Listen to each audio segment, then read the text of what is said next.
Hey, what's up, Roxstars? It's Rox coming to you today with a review for Power Book 2 Ghost Season 3, Episode 4. So let's get to it, shall we? Oh my God, you guys, it'd be so much happening on this show. You guys should see my notes. They look just like my How to Get Away with Murder notes. They used to just always be so fucking long. And that's exactly how the Power ones be too. Anyway, you guys. So business is thriving, okay? Effie is in charge of keeping the people in line at the warehouse, you know. Listen, if they ask for this, give them that, okay? If they want an 8-ball, give them that. You know, stop fucking up with the orders and make sure you got... I was like, are they putting coffee in the cups or they just putting the drugs in the cup? We ain't even fucking around with the coffee no more because she just threw the bag in the regular part of the cup. I mean, I guess, you know.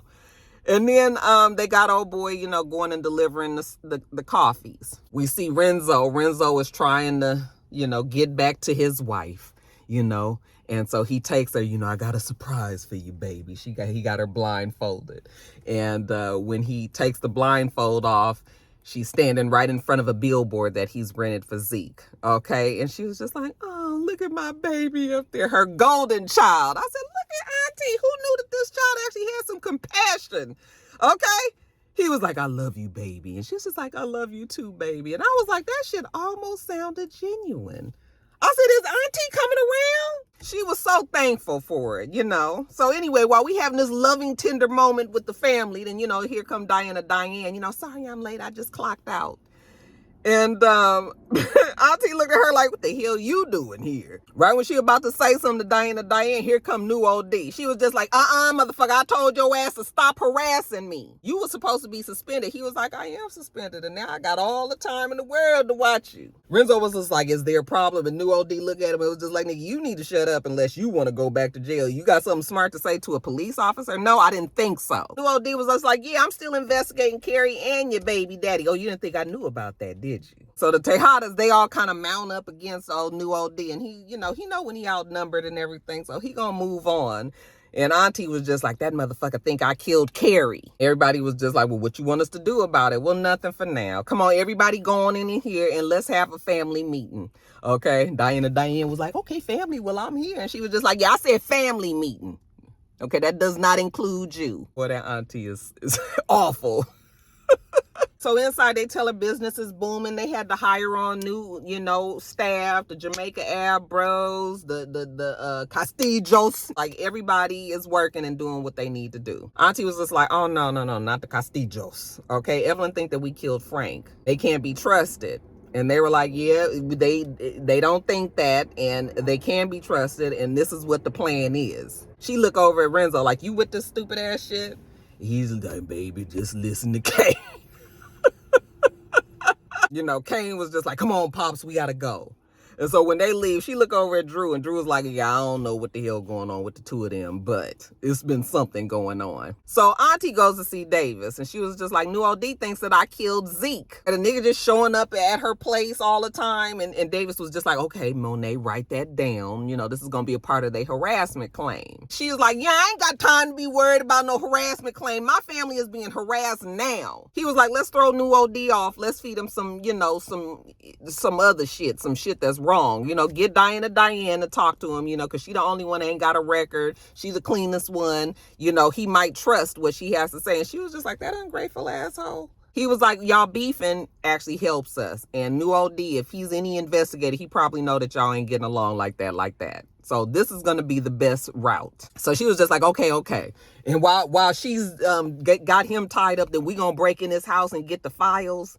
And Davis was like, what? Ain't nobody said it. She was like, yeah, we're going to get his files because he got to be having files about me up in there. And he can't, you know, if he's suspended, they probably at his house. So we're going to break in the house and we're going to get the files. And he was just like, okay, Monet, you got to be careful. Now, he is still NYPD at the end of the day. Okay, and they going to protect their own. So you need to step easy with this. And, you know, she was just like, well, you going to get one of your, she was like, I know. So that's why you going to get one of your boys. And he was like, oh, no, I'm not out here doing that. And so she put down a big wad of money. You know, that speaks to his heart. You know, well, he might know somebody in the breaking and entering game. Okay. In the meantime, get your mean ass over there and kowtow to your daughter so that she can go lie to new OD. Now, Overly Dedicated is trying to get the unredacted file out of the prosecutor. And of course, it's the same song and dance with these two. The more information you give me about Tariq, the more I'll work on trying to get that file for you. And he was just like, if you can give me that file, then, you know, we can help get Davis's brother out. Then Davis will trust me, and then I can get more information on Tariq. You know, I can get more shit like this. And so he shows her a picture of his phone, and it was the three of them, Monet, Davis, and Tariq, having that meeting. And she was just like, oh, okay, all right, this is what I'm talking about, the three of them together. She was like, let's charge Davis with what the brother confessed to, you know. And he was like, no, it's been too long, and that one ain't, that route ain't gonna work. Okay, so while they're talking, her phone rings. He's like, you're not gonna answer that? And so she picks up the phone, and it says, extremely annoying. It's like, I gotta take this call. He was like, oh, so you gotta walk away? Yes, she gotta walk away. So while she walks away, her other phone rings, okay? And he hurries up, picks up the phone, takes a picture of the screen, and then drops it back in her phone so he doesn't look and see who it was that called. Now, jumping over to Tariq, we see Tariq pull up in a really nice blue Porsche, okay? Hey, Tariq, this you? Yep, this him all day. I said, now, what the fuck? This nigga been walking all of this time. He ain't barely got a space at the school. He ain't got nowhere to live, but yet and still he go out and get him, just like a nigga, go and get him a damn Porsche. Nigga, they ain't had no Malibus at the lot. You had to go and get something like this all flashy and everything, but you ain't got no money. And I mean, talk about bringing attention to yourself, right? He said that he had to get rid of his BMW. They was like, nigga, you ain't never had a BMW. He was like, yeah, black man walking, but on bump. At the same time, Effie is irritated because Kane has come up to her and thanked her for, you know, doing what nobody else can do. And she was just like, you know, what are you talking about, Kane? And Kane was like, you killed Lauren, did you? And she was just like, what? Who told you that? I mean, girl, can you at least act like you ain't did something? I mean, you immediately look guilty. He was like, it don't matter who told me, okay? We already know that Kane just throws a story out there and sees how people reacts to it. He's good at getting the answers that he wants, you know. But he was just like, you know, Mel couldn't do it, Tariq couldn't do it, so you came in like a woman, as usual, having to take care of the damn job. She was just like, well, it was difficult. It was a hard situation. That was Tariq's bitch, and, you know, Mel just, he ain't a killer. So she did what she had to do. And he was like, and that's all I'm saying. You did what you had to do for the team. And she was just like, no, I ain't did that for the team. I did that for me, and the team just happened to benefit from it. And he was just like, well, you know what? I need to tell Tariq what a great woman he has. And she was just like, please don't tell him anything, because he don't know. And if he does find out, it needs to come from my mouth. So please just don't say nothing else about it. I said, girl, you done told Kane all of this. Now this nigga is going to own you just like he owned a whole bunch of other people at the moment. Anyway, they go inside and they meet with the Machete crew, because it's time for the Machete crew to get their first payment. I guess it's been 30 days. With them picking up all of the business, you know, they got their money. The Machete crew was just like, okay, all right, so you did what you said you was gonna do. Noma got her money. Okay, we gonna see how y'all do with these next few other re-ups. Okay, if you can keep the business going. If they put the little pallet down and on top of the damn drugs, now we also got guns. They was like, what the fuck? We don't do guns. That ain't our market, you know. That ain't our customers. And they was like, Machete crew was like, you said that you would replace what Mecca did. Mecca did this. Okay, Mecca also moved these guns and shit, so now y'all gotta do it. They was like, what the fuck? Now we do drugs all day, but we don't know nothing about no damn guns. So when Machete crew goes, you know, what the hell we gonna do with these guns? They don't know. They got to come up with a plan. You know, Kane tells them, okay, well, y'all gone back to Pussy Street, Wall Street, and then we will go and handle the rest of the streets. Effie pulls Mel to the side and call him old snitch ass bitch. You told Kane that I killed Lauren. He was like, no, I didn't tell him nothing. I mean, he tried to press me, but I held it down. Okay, so then how did Kane find out? Because you told him, girl. Now, let's jump over to the class. So we see Professor Harper, and she is talking to the students about the, you know, America being the land of opportunity. And she actually does a very cool demonstration with them where she has them stand up and she tells them to step forward or step backwards depending on what they've accomplished in their life or what they've been through in their life and all of that. And basically, after everybody gets to the positions where they're going to be, basically the women are in the back. The black women is furthest back. But then you got the men, and it's the white man, and then it's the black man, which is Tariq, and then it's the white woman, and then it's black. So, you know, we already see, but it was actually a cool exercise, something I was actually interested in. Because y'all know I be so over these classroom experiences. But Harper was just trying to tell them that their vantage point, where they start, determines how hard they have to work to get, you know, to be successful in life. So an eye-opening experience. Afterwards, Effie and Tariq are talking about graduating, you know, him getting his trust, him finally reconnecting with his family, getting them all back together, taking care of them. And Effie was just like, well, how do you do that? You know, the only way that you really can do that is you have to quit, like me. Like when I finish school, I'm moving to California. I'm wiping the slate clean. I'm going to get my master's. I'm turning my back on this drug shit. That's why I'm stacking my paper now so that I can live the way that I want. I said, girl, you're going to have to. Well, she live in New York. So, yeah, California is very comparable. So she was like, yeah, I'm just going to be legit when I go there. She always got to look out for herself because she don't have nobody to look out for. Nobody cares about her that way. And Tariq was like, I care about you like that. And she was like, you do? And he was just like, yeah, you know. So now she softened heart, you know. Tariq, there's something I got to tell you. And he was just like, sure, Effie, what is it? You know, and then he gets a text message. That damn Lucas wants to meet him right away. Okay. And so he was just like, I got to go to the firm. But what is it that you wanted to talk about? She was like, don't worry about it. We'll talk about it later. Okay, bet. He got to go. Now, he get to the firm and they're having this conversation with RSJ. And of course, Uncle Lucas is trying to work with RSJ. So he's talking to RSJ, and I guess he thinks that he's appealing to him, calling him the Black Elon Musk, which is not no damn compliment to some people, especially if you a billionaire, nigga. Don't compare me to another billionaire. And RSJ was just like, didn't Elon Musk get his money from his daddy's apartheid money? Yeah, don't compare us. You know, Lucas is trying to do whatever he can to get RSJ's business, but basically RSJ still does not sign on with Weston Holdings. Instead, he tells Tariq to, you know, when he gets his trust fund money, that he needs to go and help other people. Okay. And so he leaves. And Lucas was like, what the fuck just happened? Like, and Tariq was just like, yeah, I don't think you really appealed to him the way that you thought. And he was just like, what? I was complimenting him the whole way. He was just like, yeah, but that ain't his thing. Like, he had a speech at Howard and he talked about there are hundreds of black people just like him all over that could be in his same shoes, and the only thing that's kept them down is the fact that they've been, privy to systemic racism. So they haven't been able to get out of that. So you telling him that he, the Black Elon Musk, didn't rub him the right way. So Lucas is just like, you know what, maybe you're not the right intern for here. If you want to be the intern, then you need to make him sign on with Weston Holdings. You know, if you do that, then that'll prove that you want to be.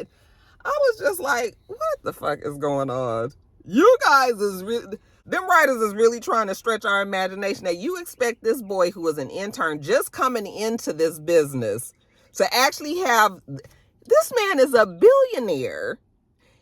He wouldn't even be giving Tariq the time of day. He wouldn't even be thinking about no damn Tariq in real life. But you want this 20-year-old, 19-year-old child to not only have a conversation with RSJ, but get him to sign on at Weston Holdings. Nigga, y'all don't pay me for that. Fuck I look like. And it's so damn stupid. I said, this boy just finally decided to get him a car. He been walking all this time. You expect him to be able to go and sign up RSJ? Child, a mess. Anyways, after the meeting, you know, Tariq is talking to Mel and was just like, I don't know how I'm supposed to get this done. I was like, neither do we, Tariq. But while they talking, they both get a text message that the servers are overheating and that the whole thing is about to blow, that they need to go and take care of it. So Mel was just like, I'll go and take care of the server issues. You try to figure out how we gonna get RSJ on. And, you know, Tariq bet. Jumping over to Diane, you know, Poppy goes and to collect his money. And so she was just like, here you go, Poppy. It's all there, you know, every bit of it. And then she was just like, but Poppy, I hate to tell you, but I ain't gonna be able to do this no more. And he was just like, what? What do you mean, baby girl? You know, this Poppy, this too much. Now I can't be going to school and hustling drugs and everything. Like, no, I don't want to do this no more. And so now Poppy was just like, now you know that the machete crew gonna kill everybody. They gonna come after all of us. So you gonna have to do this, baby girl. This is family first. You know, I'm sorry that you have to, but you have to. And she was just sort of like, okay, Poppy. Yeah, don't forget now, I'm paying for you to go to this school. The least you can do is sell drugs at it. And then a few beats later, we see Auntie showing up at at Diane's place. This is the kowtowing that I was talking about. So she read the doorbell, you know, Diane was just like, hey. And she was just like, you're not gonna invite me in. I got to talk from outside. Well, bitch, you ain't even want me in the family meeting, remember that? Now you want to come in my place? I wouldn't have let her ass come in, but oh, I'm sorry, mama, come on in. Auntie said I wouldn't even be here. This shit is real hard for me too.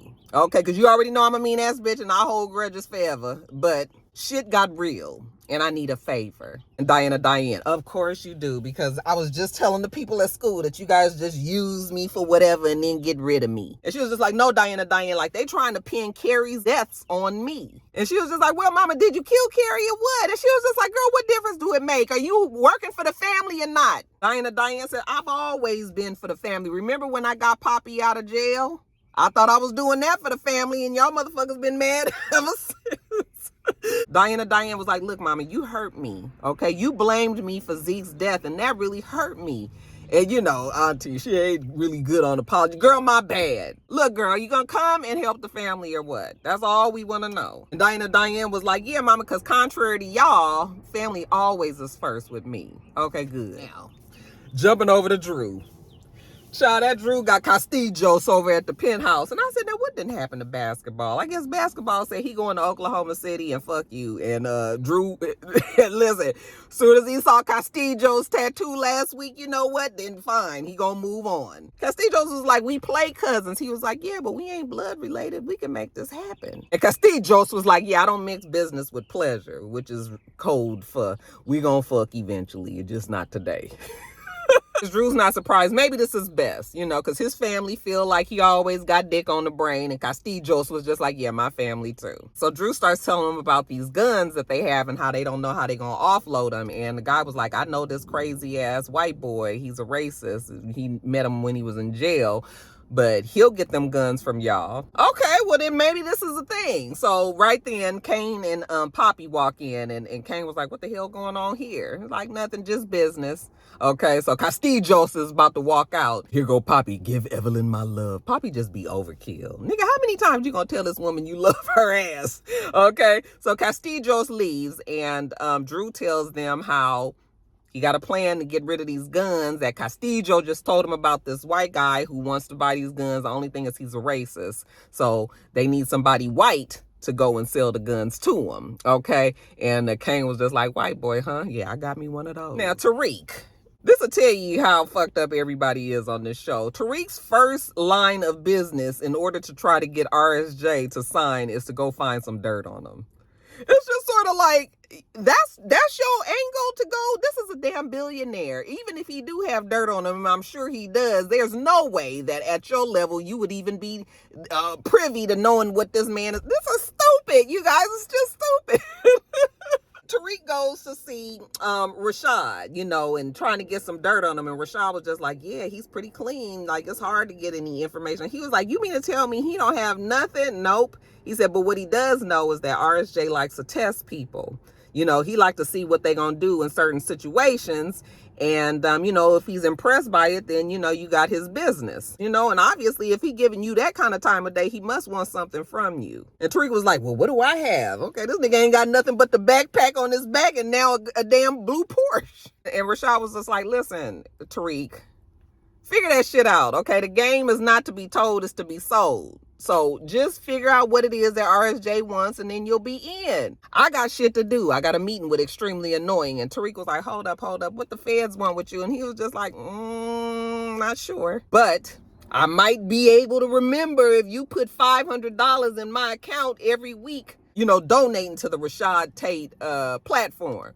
And so Tariq was like, yeah. So anyway, what does she want? He says, well, apparently she's looking into Dante Spears' death. Do you know him by any chance? And Tariq was like, no, never heard of him. Okay, well, fine, nigga, my money. Put it in my account, Bitcoin. You know how that works. Now, we see the prosecutor. She's meeting with Overly Dedicated again, and she's got the file for him.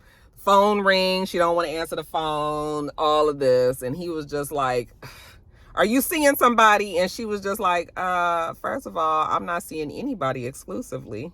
Okay, including you. So what's the problem? He was just like, listen, just tell me. And she was just like, well, I mean, I'm fucking you, but that's nothing. He was just like, I know you hiding something from me. And she was just like, just let it go. Overly dedicated, but he ain't gonna let it go. So she was just like, okay, come with me.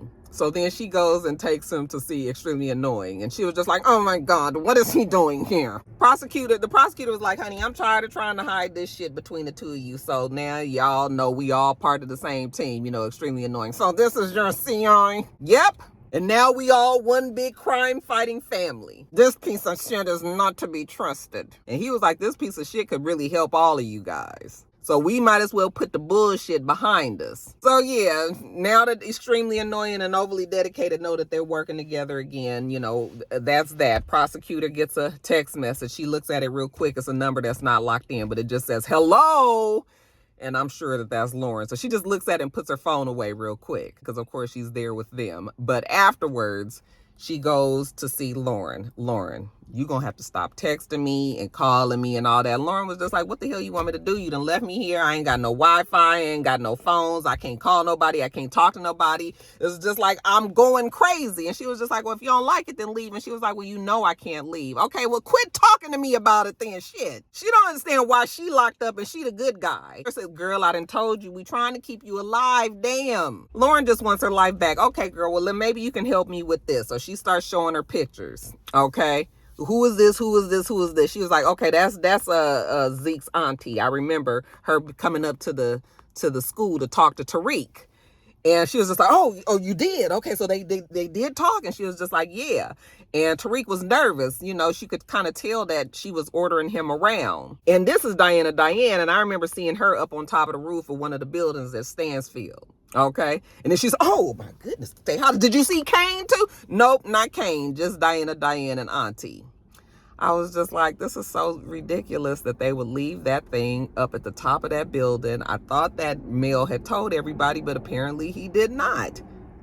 I swear I thought that boy said something about that at the courthouse, but nope. And speaking of Kane, you know, Poppy is trying to speak some reason into Kane. Like, Kane, you know, this is enough. I am the head of this family and everybody knows it. Kane, you know, brushes his dad off. Well, then go on and tell mom then. Nigga coming to my damn house tripping. Nigga, it ain't even your fucking house. It's Monet's house. Poppy was just like, you know, I always am going to lead and protect this family. And they are going to start being suspicious if you keep changing my plans. And Kane was like, well, if you would go along with the plans that I got, then we wouldn't even be having this problem. I'm the leader. I'm the daddy. You almost ruined this family. You killed Zeke. You should be on your damn knees thanking me for helping you, you know, keep the shit away from mama. I gave you guap. She think guap did it. And, you know, Renzo say some old smart slit shit. And Kane was like, excuse me, what did you say something? Kane was like, I ain't scared of your ass and I got the upper hand right now. Okay, you gonna do what the hell I say. And I was just like, man, Kane, you really doing a lot. I was worried that I was like, Renzo might have to kill Kane if he continue on like this. Now, Diane, we see her at the dorm, you know, hot in the puss ass in the bed with a great value Arsenio heart. And he looked like one of them damn career college students. This nigga look like he been a senior for 8 years. You know how it is? It's like this motherfucker just keep on showing up every August. Like, nigga, you ain't graduated, but you gonna keep on coming back to this campus. Now they in bed and they kissing. It's getting hot and heavy and shit. This nigga ain't got a shirt on or whatever. You know, Diane, she feel like it's going too far. You know, maybe we need to finish studying. What y'all in the bed for? It's a perfectly fine desk right over there. I mean, this nigga ain't got clothes on and... You know, can I have some water? Yeah, slow that shit down, Diane. So we asked her, does she want to be independent? You know, you talked about that in class, you know, and if you do, maybe it's time for you to back up from your family. I was like, I don't like this nigga already. I mean, we already knew we ain't liked him, but how you gonna come telling me that you just known for a couple of weeks that I need to leave my damn family? Nigga, if you don't get the fuck. And nigga, don't let this piece of ass you almost got think you can make me say and do anything. Of course, she don't cuss him out. Instead, she says it's complicated. Great value Arsenio say he don't wanna press the matter or anything, but maybe it is something that she needs to think about, you know, backing off from her family. So what do she do? The next thing we see her having a meeting with New OD, and I said, girl, you mean to tell me that little piece of almost ding has made you decide to go against your mama and talk to New OD like this? Now, I'm trying to figure out if this is part of the plan with Auntie or if this is part of the plan with a great value Arsenio. So, new OD, he don't know what to make of Diane just yet. What do you want? She says she needs to know who killed Zeke. He said he think that Auntie killed Carrie and then killed Zeke to shut him up because Zeke had come to her and said that he felt like Carrie, the mom had something to do with Carrie's death. And that just makes no sense. And I don't know why Diane would believe that. So I'm still trying to, at this moment, figure out which side Diane is landing on. He was like, so why are you here then? And she was just like, well, she sent me to lie to you. And I was just like, Diane. Girl, you gonna be this easy to manipulate. Child. With your run till that ass. So then she get to spilling the beans. I know where the books are, for the bar. She has them hidden in the house. And he was just like, oh, money laundering. Okay. He was like, can you get me the books? And she was just like, no, they won't let me in the house. But can you get a warrant? Nope, he can't quite get a warrant because he ain't a police officer right now. But you don't need to know that. But he can break in the house when they gone. Can you let him know when they all gone? And she was just like, yeah, I can do that. He said, good. And then when I get the books, then you can authenticate them. Diane say she can do that as well. I was so disappointed. I was like, really, Diane? So then they set it up. She gonna leave the key out for him one night and he can get in the house and get what he need and get on back out. He was like, now, why are you helping me, Diane? And she was just like, you know what? I realized that I need to cut ties with my mama. I thought the family was the problem, but the family ain't the problem. My mama is the problem. My mama is the cancer. She need to be cut out. Okay, so this is what we do. Now, jumping over to Kane and these guns. So they got the guns. Poppy there, Mel comes. He finally gets to meet Poppy. Oh, this is really an honor, just like, okay, whatever. And then when Drew and Castillo show up, Kane was like, okay, it's been a change in plans. Okay, since we need the white boy to sell the guns, then we're going to have Mel do it. And Drew was just like, so you cutting me out of my own deal? And Kane was just like, hey, you know how the business goes. Just fall in line, fall back. It's all good. So Drew got an attitude, but we can't even worry about that right now. We got to get these guns off. Drew looks at Poppy like, really, Dad? And, Poppy was just like, this boy. I was like, this is about to go left. I can already tell. Now, I don't think I told you guys, but Extremely Annoying and the prosecutor were having a conversation, and Extremely Annoying got a tip that this gun deal sale was going on that night. Okay. And that, maybe they needed to go check up on it and see if that had anything to do with the case that they are investigating, So the prosecutor tells Extremely Annoying to follow up on that, and the prosecution was just following up on some other shit. Okay. So Kane, Poppy, and Mel, they drive to the location. And they got Mel doing the drop. Okay. So he goes in the van. He drives there. The white guys get out. And, Mel opens the door. The white guys got all these questions. Who are you? Where you got these guns from? Are they stolen? Mel's just like, you asking a lot of questions. I'm just doing the business. That's it. Okay. Do you want them or not? They was like, we gonna take them, but they a little fishy. They feel like something going on here. After they get their guns and everything, they was just like, okay. He was like, next time y'all want to buy some guns, get in touch with Castillo, and then we'll see if we got them. And they was like, no, fuck the middleman. We ain't even got to do the middleman no more. We want to just work with you now. He's like, no, we like it best the way it's working right now. So Mel is about to get in the van, and one of the white guys was like, look up this nigga here and figure out where he coming from. Okay, so they take some pictures of Mel unbeknownst to him. But anyway, he gets in the van, he leaves. He goes back to the motel. Okay, it's all said and done. Okay, got the money and everything. One smooth motion, got rid of all of the guns. We got all the money. So Kane gets the money from him and just like, okay, get the fuck out, Kane, on this power trip or whatever. Mel was just like, what? And he was just like, yeah, gone. Thank you for your business. Gone. Okay. And so Poppy was just like, we need to go. Like, we don't need to just be sitting around here waiting. And Kane was just like, hold on. I just need to count the money. And Poppy was just like, the block is too fucking hot. We need to go now. Oh, I said I want to count the money. It's just so stupid, Kane. Why do you want to count the money right then? What was you going to do if the money was short? You was going to go back and find the white guys? You done already told Mel to leave. You black. You was already trying to keep your distance. Why the hell you going to sit there, nigga? Get your money and go. So, sure enough, the white guys come to the motel. They think that Mel is in there by himself. So they go have a full shootout. Renzo see him, they have a shootout, you know, he go in there, get Kane, the money, you know, they come running out. These motherfuckers is about to kill Kane. Kane is all in the way, and they about to shoot and kill him, and then Renzo saves them and, you know, protects him. They shoot the guys. One of them does end up getting away, okay? But they ended up leaving the truck, the van. So now they got the money and they got the van. What also helped them is Drew came in with Castillo. Drew had then got a call and telling them where they were. So that's why they came for backup. You know, Drew was like, I bet you glad we ain't in Queens now, huh? Because your ass would have been dead, Mr. I'm so high and mighty and powerful. So yeah, once they had a shootout and everybody dead, they still got the guns, and you know, Kane sees that they still have everything. You know, he's quite relieved. Now in all of that melee, Castillo figured out that he got grazed by a gun. You know, Drew was just like, okay, don't worry about it, baby. I'm gonna nurse you back to health. So, honey, he run to the store with Castillo, and they get some gauze and some cleaning shit or whatever. And then they get in the car, and, you know, they real close. And Drew is cleaning his wound and dressing his wound and everything. And next thing you know, they kissing in the car. I was just like, oh, so we gonna do it now. Okay.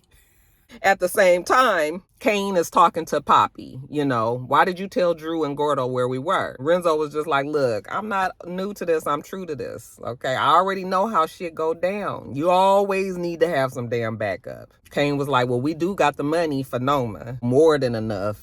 We'll give her the money, and we still got these guns. So, you know, we can offload these guns again. And Renzo was like, yeah, more money for you. And he was like, no, more money for us, for the family, you know. So then that's when Kane finally is humbled. I was like, well, at least we ain't had to deal with that from Kane for too long. Okay. But Kane was just like, you know, real appreciative that he almost got his ass killed, and Renzo protected him. And, you know, and Renzo was just like, I've been trying to tell you, son.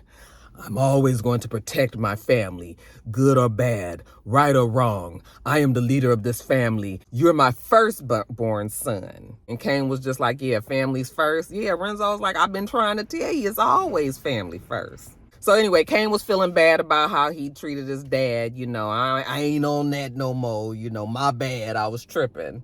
Okay. Now it's family first from here on out. I was like, good. The band is back together, y'all. Now back to Tariq. So Tariq is back in the meeting with RSJ and Lucas. And, hey, Tariq got some good news for RSJ. Remember you was trying to do that building project in Queens, and it was a building in the way that was blocking your vision, and so you couldn't do it? And RSJ was just like, yeah, I remember. He was just like, well, just so happened that that's my building. That's right. That building is part of my trust. My daddy left that to me. And I talked to my trust lawyer and whatnot, and they told me that I could sell it to you, and then you would have that property to do whatever you wanted to, you know, and then when I get into my money from my trust, I'll just have more money from the building. Everybody wins on this. And RSJ was like, word, bet, little nigga. Okay, he ain't knew that the boy had it in him. Okay, so that's good. Now, let's jump back on over to the Tejada house. Now, remember the plan that Diane and New OD had set up, that he was going to break in the house when everybody gone. So I'm assuming everybody is gone, right? So we see him on the back porch. He getting the key out from underneath the mat and, you know, going in the house. He walking around, and then he comes around the corner and he sees Diane coming down the stairs. He's like, oh, shit. Bitch, you about scared the hell out of me. What you doing here? I thought you said nobody was going to be here. And so she picks up the phone. Hello, 911. There's an intruder in my house. Please come now. He was like, wait a minute, what? And then this ain't part of the plan. And he turned around, and there go Auntie. I said, oh, okay, Diane, I thought we was going to have to write your snitch ass off, but seems like that was part of the plan. Okay, and you know, Auntie always got her own plan. I said, Davis don't know about this. So he turned around, and Auntie got the gun on him. And honey, Auntie ain't got too many words for New OD. She tells him, say what's up to that bitch Carrie, and then she shoot him 3 times. I said, well, damn, we ain't even had that much time to work out his new nickname. So she shoots and kills him, and Diane was like, Mom, you did not tell me. You did not tell me that you was going to kill him. You just said that you was going to get him arrested. And Auntie was like, well, that's why I ain't told you the full plan, because you wasn't going to do it right. That fucking hit me. She said, what? Yeah, hit me. It needs to look like he attacked me. He came in his house. I was here. I turned around. He was attacking me. And then I shot him. So hit me. She said, say no less. So she, pow, a couple of good shiners on Auntie. I said, boy, Auntie, I know you want to mount up and beat that bitch ass, but you can't do that today. So, you know, Auntie take the hits from Diana, and she was just like, go mess up the locks. You know, it needs to look like somebody broke in here. So Diana does that. So the police come to the house, and Diana is giving her story about what happened. Okay, it's crawling with police. Davis walks in, and he finds Miss Tejada. Miss Tejada, I know that you have been through a lot. You know, please come with me in this other room. He's trying to put up the fronts for everybody there. Then when he get her in the private room, he was like, what the fuck is going on? This is not the plan. I don't know where harassment came for you about to kill this man. Auntie, I takes care of things. She ain't got time to be waiting on nobody to do what needs to be done. He was like, I mean, I guess if the stories match up, then you guys should be fine. And she said, why wouldn't they? Because you lying. That's why. Well, anyway, Davis, you got something for me? He said, yeah, I got the file for you, but you don't get that until after you talk to the police. You're going to have to go down to the station. They're going to question you guys separately, and if y'all stories line up, then you should be back home tonight. And she was just like, I mean, they are. She ain't lying about what happened. Lastly, we see Tariq. Okay, Tariq has signed on RSJ. What? The intern? I said, I know one thing. Kiki probably ain't got a job no damn more. Nigga, what we need you for if we got him? Hey, Effie can't believe it. Boy, you that nigga? You done got money out this billionaire? They sure did. She was like, I knew I picked the winner. Okay? And he was like, you know what, Effie, I've been thinking about what you said and going to California. You know, he gonna get his family together and he think he might come to California and kick it with her. You know, at first I thought she was just gonna be like, nah, that ain't what I want. But she was just like, I like that. And I was like, okay, now is Effie the fucking CI or not? Like, you talking all this future stuff. I mean, I know that that's what the CI would do, but it feels like Effie is a little bit deeper in this than the CI would be. Do you understand what I'm saying? So I still don't know what to make of Effie. But, you know, she was just like, you would do that for me? You know, and he was just like, yeah, like, you my girl. I want to be with you. And she was just like, oh, you know, now she just really feeling it. Okay, so they get busy. And so she rolls over after they finish, you know, and she texts Kane like, I haven't been able to tell Tariq what happened, and, you know, I just can't do it, but nobody has ever held me down like he has, and please don't tell him because, you know, I just really need this in my life, and don't mess it up for me and all of that. And she caught Kane on a good day. You know, Kane is in his forgiveness mode. He done already forgave Poppy, so if he is calling at the perfect time, he was like, don't worry about it, I got you. And she was just like, for real? Because we used to Kane always having, you know, ulterior motives. And he was like, no, I got you. And she was like, thank you. I said, that Kane, honey, a brush with death will sure have you rethinking some things, won't it? Next day at the motel, the DEA is there. And we find out that the CI that got shot, now he not dead. Remember I told you somebody got shot, but that person didn't die. They in the hospital. They got all these surgeries, and I'm assuming coma or whatever. But extremely annoying was just like, as soon as he comes to, I need to question him. Okay, and it was like, fine. All's well that ends well, right? Auntie and Diane finished their questioning. Auntie is at the penthouse now because now the Tejada house is a crime scene, so she can't go back there, so she's at the penthouse. And Davis finally gave her the file. So she's reading the file and everything, and she looking like, wait a minute, what the hell that say? Here come Drew. He was like, you know, Mom, you good? And she was like, yeah. And he was like, don't do shit like that again. And she was just like, I'm not, and don't worry about it. I just need to take care of the family. I'm gonna be out your hair in a minute as soon as, you know, they clear me to go back home. Then when Drew walked away, she looked back at the file. She like, I'll be a motherfucker. I said, what you see, Auntie? she called Davis and she was just like, did you read this file you gave me? And he was just like, yep, I sure did. And she was just like, please tell me, why is Renzo's fingerprints at the location where Zeke got killed? Like, was he there? And I was just like, Renzo, now please don't fucking tell me that your ass is out there killing folks and you ain't got no damn gloves on and you know good and damn well you just got out of jail. Like, what the fuck is wrong with Renzo? Do he not remember forensics? Do he not remember that people are going to be investigating? You just willy-nilly got your just touching everything at the fucking place. I was like, if that's true, that nigga deserved to get caught and killed. Davis was like, don't do anything. Let me just check on a few things. So she like, okay, fine. And then here come Poppy come walking in the door. You know, hey, baby, did you get any sleep? And she was just like, no. And he was like, well, try to get some rest. And, you know, I love you. And she was just like, I love you too. That I love you didn't sound the same as when she saw the billboard, though. I was just like, ooh, Renzo, it's about to be bad for you. You better kill Auntie before she kill you. All right, you guys, let me get on off of here. I got to walk my dog. All right, make sure that you thumbs up the video, comment, and subscribe to the channel. I'm itsrox. The channel is itsrox. Everything else I do will be in the bottom bar. All right. So I hope that you have a wonderful, wonderful rest of your day. And I plan on doing the same. Till next time, Roxstars. Bye.